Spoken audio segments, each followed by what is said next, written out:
Good morning, Postal family. What's going on? My name is Saeed. Welcome back to my channel. How's everybody doing this Sunday morning?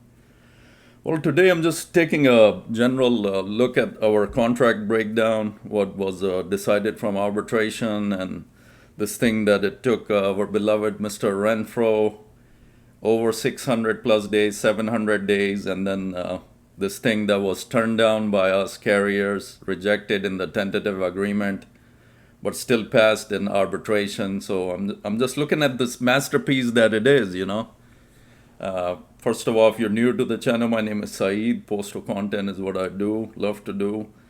Thanks so much for all my supporters out there. I love you guys. Thanks so much. I'm not doing this just for myself. It's all for you guys.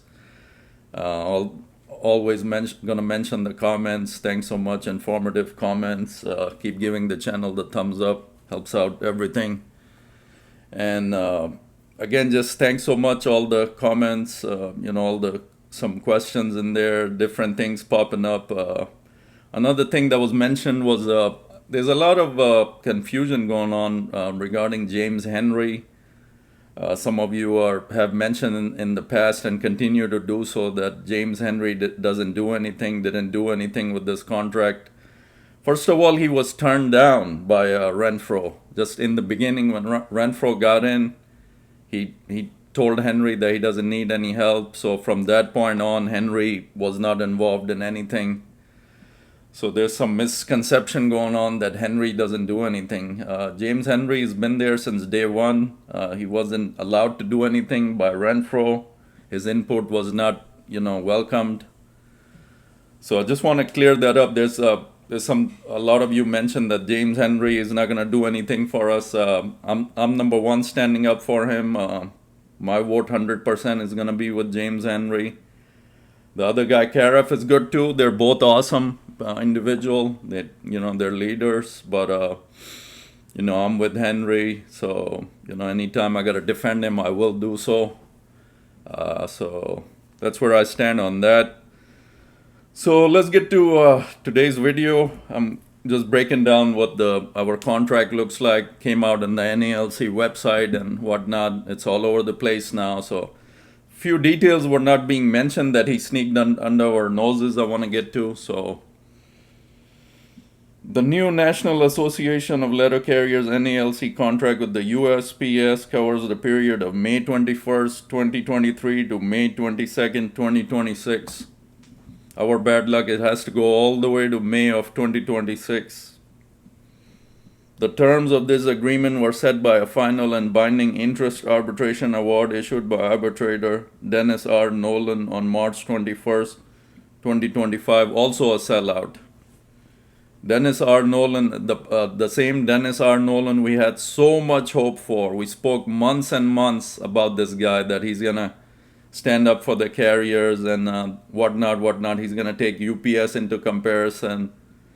But at the end of the day, he was also a sellout. Just our good old Renfro passed the contract to his side on the table. He just signed off on it, didn't take a second and think that what I'm doing, I'm not giving anything extra to the carriers. This is not right according to the inflation times we're living in. He just signed off on it, became another sellout. Thanks a lot, Mr. Nolan. Here's a detailed breakdown of key aspects of the new contract. Wage provisions, general wage increases. All letter carriers will receive the following general wage increases. November 2023, 1.3% paid retroactively. November 2024, 1.4% paid retroactively. November 2025, 1.5%. So we're making progress. See, 1.3, 1.4, 1.5. So there's some progress there now, guys. Another thing a lot of you are mentioning in the comments that I'm not thankful. I'm always complaining. That's not true at all. I'm thankful for everything we got, everything I got. Thanks God for everything, always. The reason I may sound complaining is the times we're living in comparison to the inflation that skyrocketed. I'm experiencing all over the place. So We have, in a certain way, we have a right to complain. If you compared from your old times, there was an old timer made a comment from his times. Your time, you're telling me you're comparing from your time to now, what the inflation rate is. Did you even have inflation back in the whatever 80s, 70s you're talking about? So when you compare, think first before you comment. I'm 100% thankful everything I receive. We have a right to complain when something doesn't go our way. That's just human nature. So I'm thankful everything. So please think before you talk on the comments too. Cost of living adjustments, COLAs for career carriers. Career letter carriers will receive 6 cost of living adjustments during the contract term. These adjustments are based on the Consumer Price Index for urban wage earners and clerical workers. 4 cost of living adjustments totaling $2,725 per year at Step P will be paid retroactively. The remaining 2 COLAs will depend on future CPI-W data. So in other words, at that time when they're going to take the calculation, depending on the market, that's the amount we're going to get. So basically, can't expect too much. The first cost of living adjustment was $978 annually effective August 26, 2023, paid retroactively. The second cost of living adjustment was $353 annually. That's a large amount. $353 effective March 9, 2024, paid retroactively. The third cost of living adjustment was $978 annually effective September 7, 2024, paid retroactively. So $978 for 2023 and 2024. It couldn't go up to $1,078. He wanted to keep the same amount, don't want to give us too much. The fourth cost of living adjustment will be effective in March 2025. The fifth cost of living will be effective in September 2025. The sixth cost of living will be effective in March of 2026. Wage increases for city carrier assistants, CCAs, in lieu of cost of living adjustments. CCAs will receive additional general wage increases. November 2023, additional 1%, total of 2.3% paid retroactively.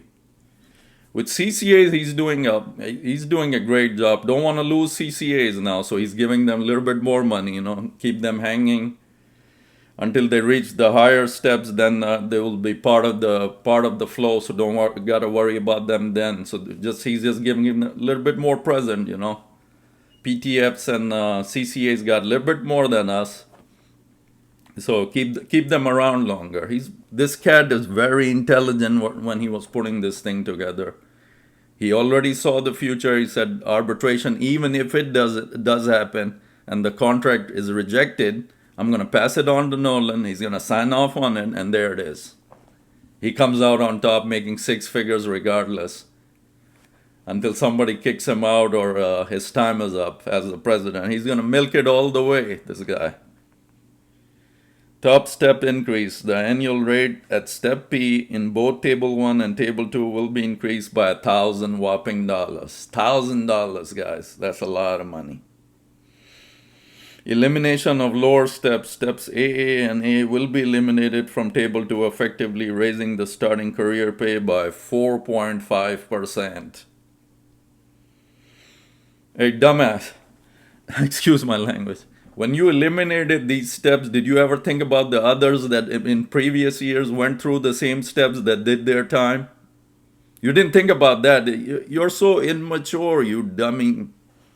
Get off the seat, man. You screwed so many of us that did our time, but yet here's the current class of CCAs and PTAs. They get to ride on step and ride on through the 2 years, skip the 2 years step increases and ride on underneath us.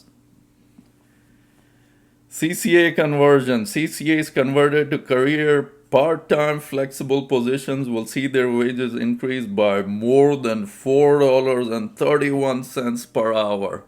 How special?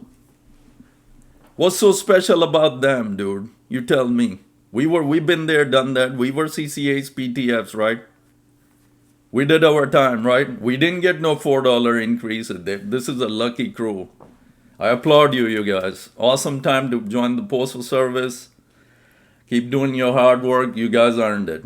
Unlike us that did our time, we didn't earn it according to this dumbhead's eyes.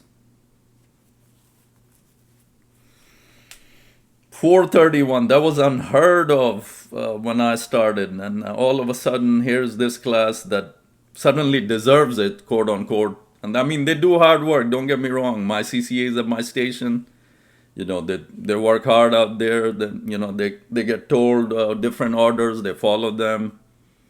Good people, hard workers. They deserve it.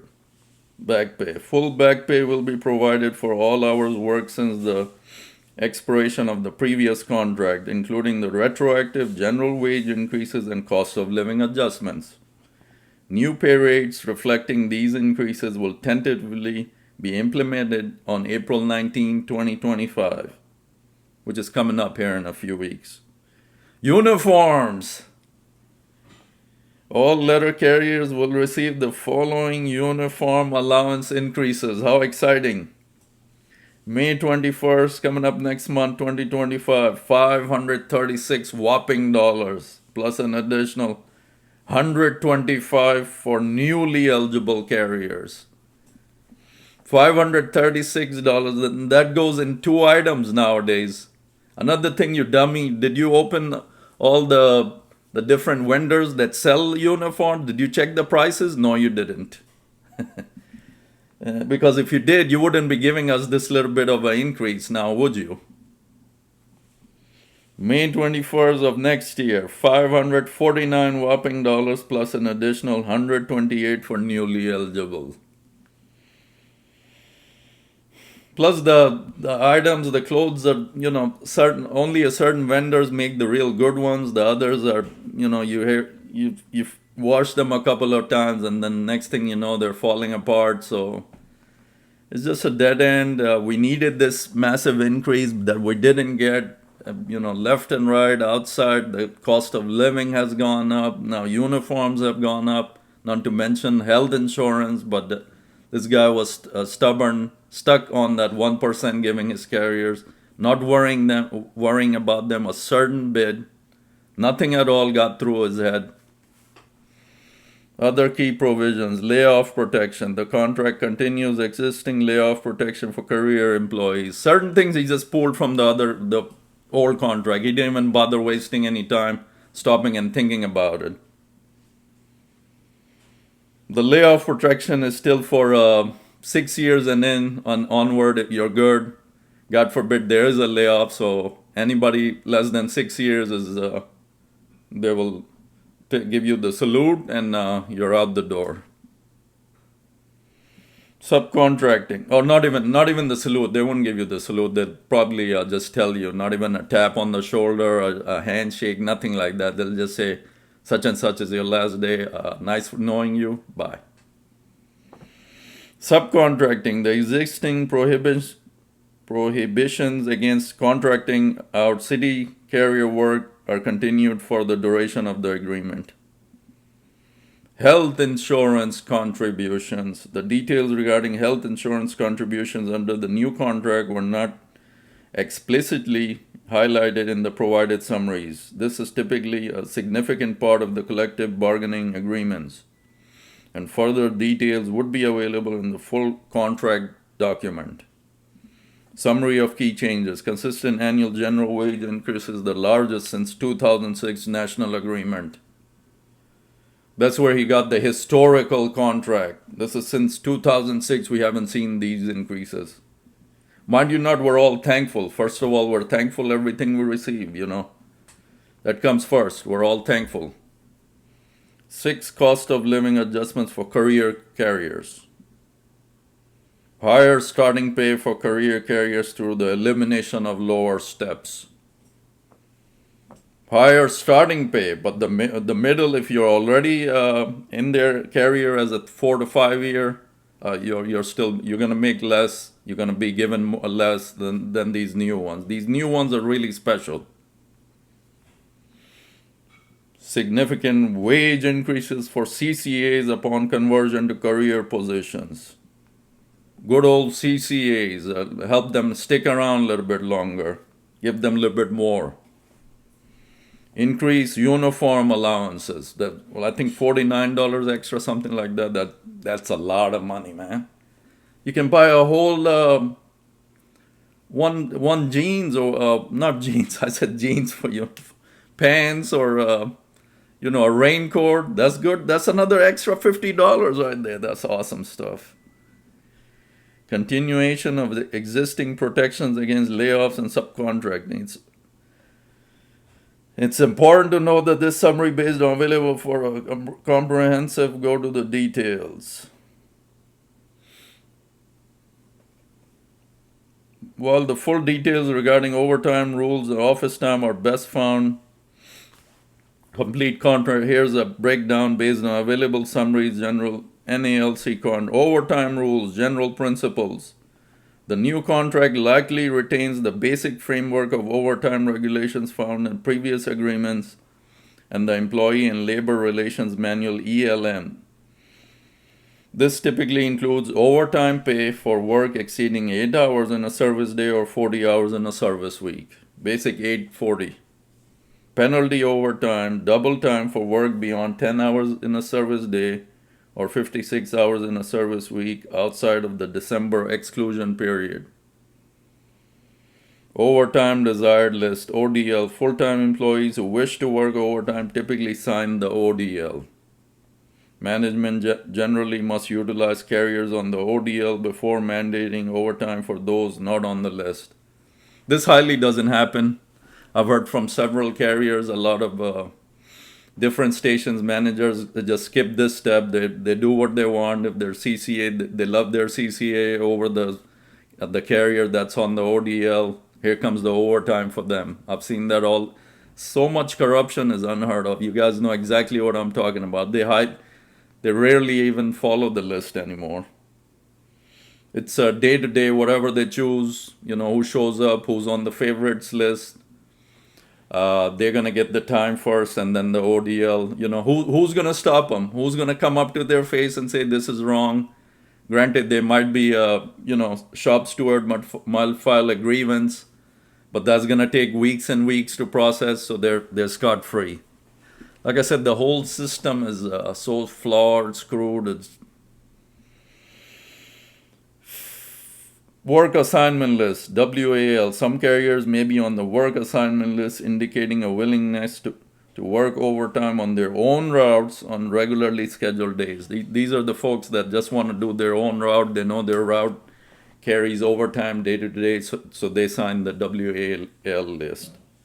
Mandatory overtime. Full-time employees not on the ODL can generally only be mandated to work overtime if all available employees on the ODL have worked up to 12 hours in a day of 60 hours in a service week, excluding December. This hardly ever happens either. They don't follow these things anymore. I've been there a while now. I've seen it. Other stations, other folks have told me the same thing. 12-hour, 60-hour week limit. Excluding December, full-time employees generally cannot be required or volunteer to work more than 12 hours in a single workday or 60 hours in a service week. There is often an additional premium pay for violations of these limits if a timely grievance is filed. Here's the kicker. Here's the thing that nobody's talking about, that he sneaked right under our noses. December overtime.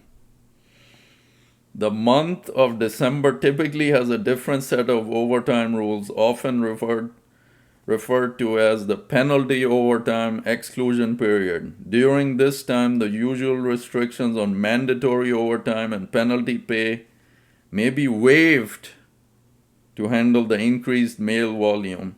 Waived for what reason, you dumb jock? For what reason? You're standing up for your carriers. You didn't notice this? This is basically saying your management. You got sold out by management again. I made another video on this, I think few weeks ago, talking about December, when they exclude the penalty time that needs to come back in the new contract. It didn't happen. Only this time he increased it. Listen to this.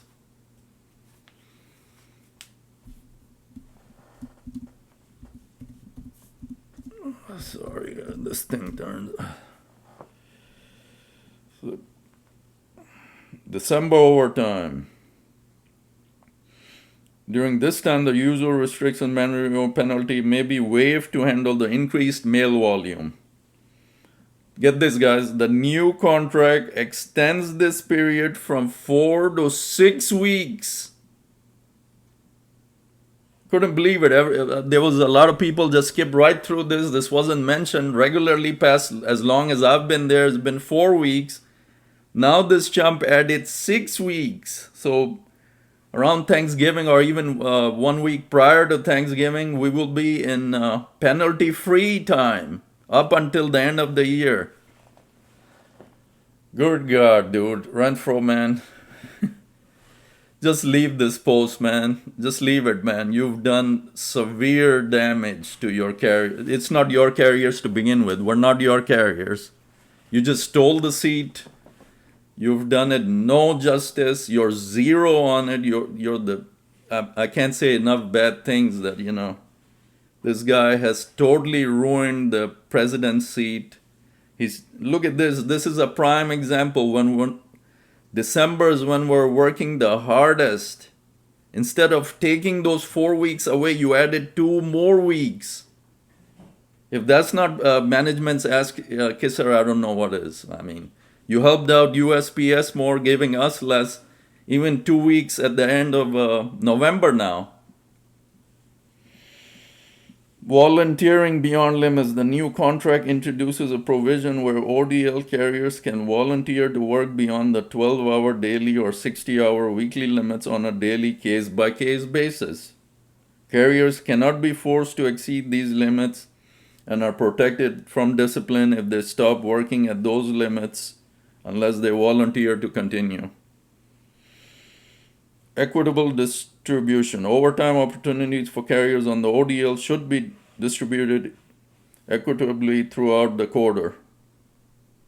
Office time definition. Office time refers to the time letter carriers spend in the postal facility performing various duties before and after their street delivery. This includes tasks like sorting mail, casing, strapping out, handling accountable items, vehicle inspection, and administrative tasks. Management expectations. Management often sets expectations or arbitrary time allotments for morning and afternoon office duties. However, these projections are not the sole determinant of a carrier's leaving or return time. Fixed office time. There was a memorandum of understanding MOU regarding fixed office time in a joint route evaluation adjustment environment. This aimed to modernize the evaluation of office time due to changes in mail mix and facility types. It established minimum time values for certain office activities. Impact of route evaluation. Office time is a component of route evaluations, and carriers receive credit for the time spent on these duties. Accountable items. Carriers should be on office time when handling accountable mail items.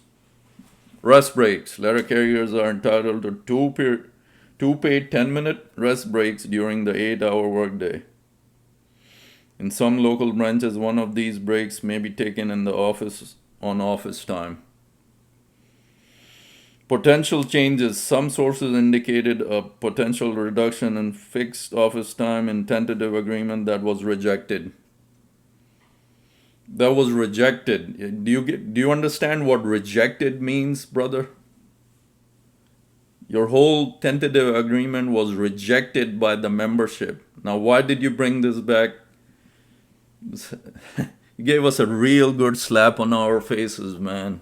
This guy got us real good. It's unclear if this aspect was modified in the final arbitration award. Important considerations. The specific language of the new contract will provide the definitive details on these issues. Local memorandums of understanding (LMUs) can also contain provisions that supplement the national agreement regarding overtime and office time.